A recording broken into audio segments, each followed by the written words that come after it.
2021 a été marqué par un large soutien à la question sahraoui à travers le monde. Une cause qui a suscité un large élan de solidarité internationale, particulièrement après la reprise de la lutte armée le 13 novembre 2020. Les participants aux différentes manifestations de solidarité organisées à travers plusieurs pays ont réaffirmé leur soutien absolu au peuple sahraoui dans son droit à la liberté et à l'autodétermination. D'ailleurs, plusieurs pays ont annoncé la reprise des relations diplomatiques avec la République arabe sahraoui démocratique, marquant ainsi une nouvelle victoire pour le peuple sahraoui et sa juste cause. Un succès de plus pour le peuple sahraoui en 2021 avec l'annulation par le tribunal de l'Union européenne de 2 accords commerciaux entre l'UE et le Maroc, signés sans le consentement du peuple sahraoui. Une décision historique du tribunal de l'UE qui reconnaît désormais le Front Polisario comme le seul représentant légitime du peuple sahraoui.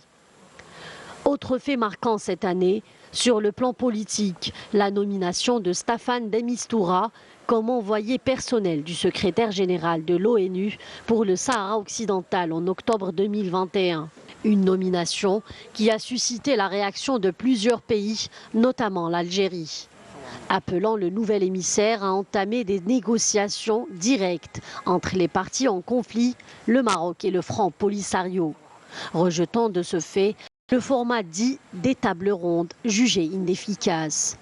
S'agissant de la situation des droits de l'homme, la situation était particulièrement dangereuse dans les territoires sahraouis occupés.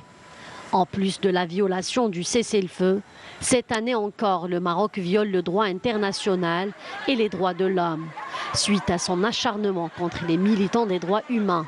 Le cas de la militante Sultana Khaya et sa famille en est l'exemple le plus édifiant.